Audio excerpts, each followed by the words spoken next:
Hola, hoy vamos a sumergirnos en las ideas de la segunda clase del tercer módulo de la Diplomatura en Masculinidades de la Universidad Nacional de Tucumán, una clase dictada por los expertos Gabriela Córdoba y Darío Casals. Y su propuesta, la verdad, es bastante radical. Para realmente abordar la violencia de género, tenemos que ir mucho más allá de las soluciones superficiales que casi siempre escuchamos. Para empezar, vamos a plantear una pregunta que es el eje de todo este análisis. A ver, ¿qué pasaría si las intervenciones más habituales solo estuvieran tratando los síntomas y no las estructuras profundas que realmente sostienen la violencia? Justo esa es la cuestión que Córdoba y Casals nos invitan a explorar. Bueno, empecemos por lo que ya conocemos.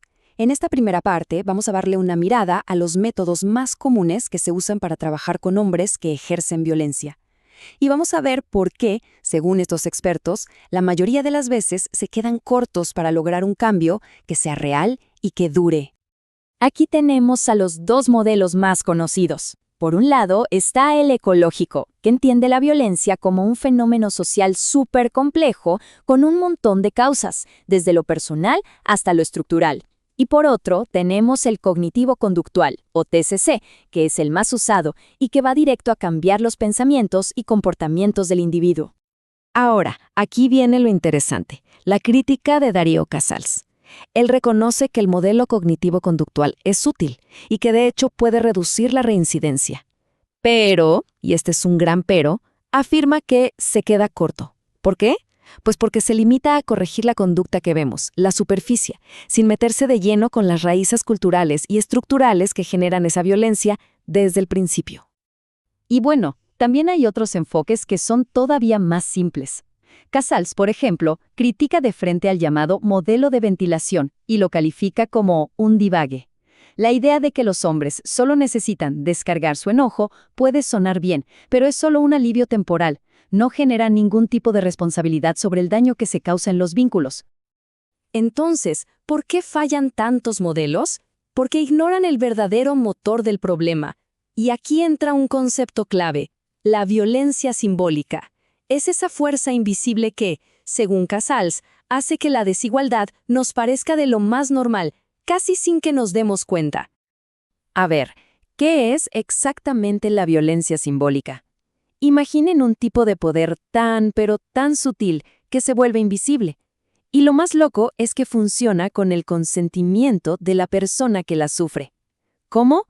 Porque se disfraza de cuidado, de lógica o simplemente del famoso así son las cosas. Ambas partes, el que domina y el dominado, la aceptan como algo natural. Y este ejemplo que usa Casals lo ilustra perfecto. Pensemos en una pareja que, de común acuerdo, decide que ella deje su carrera por el bien de los hijos. Suena una decisión conjunta, ¿verdad? Pero ojo, en una cultura capitalista, esto casi siempre significa que quien trae el dinero a casa es quien tiene el poder. Y así se mantiene una dinámica de subordinación que ambos han aceptado como lo mejor para la familia. Para que quede todavía más claro, aquí van 3 de sus características clave. Primero, pasa completamente inadvertida, se asume como algo normal. Segundo, y esto es fundamental, necesita la participación de la víctima, que está convencida de que la intención es buena. Y tercero, se disfraza de cuidado, de solidaridad, a tal punto que la persona dominada puede hasta agradecerlo. Es una dominación, digamos, muy sofisticada. Bien, ya vimos el problema a fondo. Ahora vamos a la solución. Si castigar no es suficiente, ¿cuál es la alternativa? Y aquí es donde entra la propuesta de Gabriela Córdoba, un cambio total de enfoque.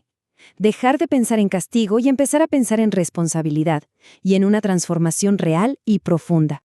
La diferencia aquí es gigante, como podemos ver. El enfoque punitivo solo busca contener la situación, parar la conducta a través del castigo. Pero el enfoque transformador, ese va mucho más allá. Busca un cambio genuino, donde la persona no solo deja de hacer algo, sino que asume de verdad su responsabilidad, siente empatía y, lo más importante, se compromete a reparar el daño que hizo. Y aquí Córdoba da justo en el clavo.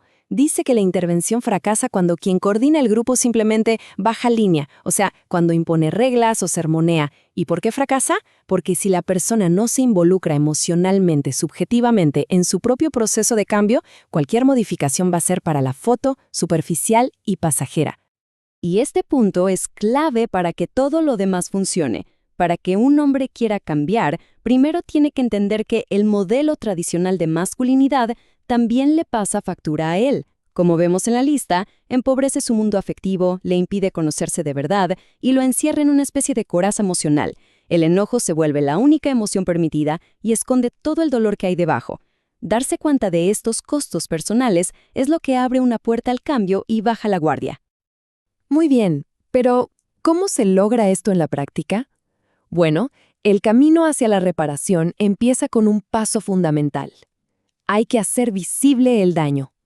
Para la persona que lo causó, la violencia suele ser algo abstracto, un momento. El objetivo es que vea sus consecuencias de una forma concreta, que no pueda negar. Para esto, Córdoba propone una herramienta súper potente que llama el mapa de impacto.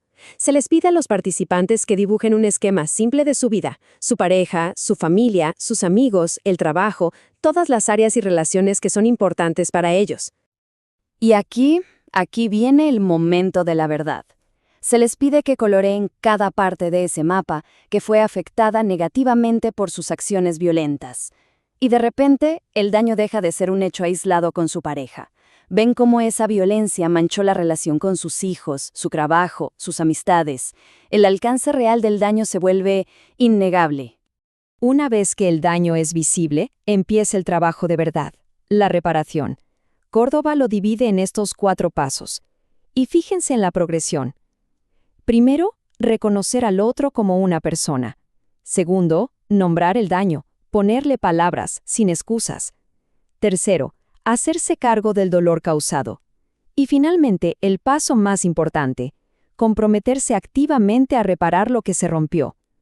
Esto no es solo pedir perdón, es un proceso. Y todo este proceso nos lleva a la conclusión final. El objetivo no es que los hombres se aprendan de memoria un manual de cómo no ser violento. La idea es que el cambio sea genuino, un compromiso real que se note en las acciones de todos los días. Entonces, el punto central es este. La meta final es que los hombres aprendan a reemplazar esas estrategias de control y violencia por lo que Córdoba llama prácticas de cuidado. El cambio real se mide en acciones concretas, no en disculpas o en ideas abstractas.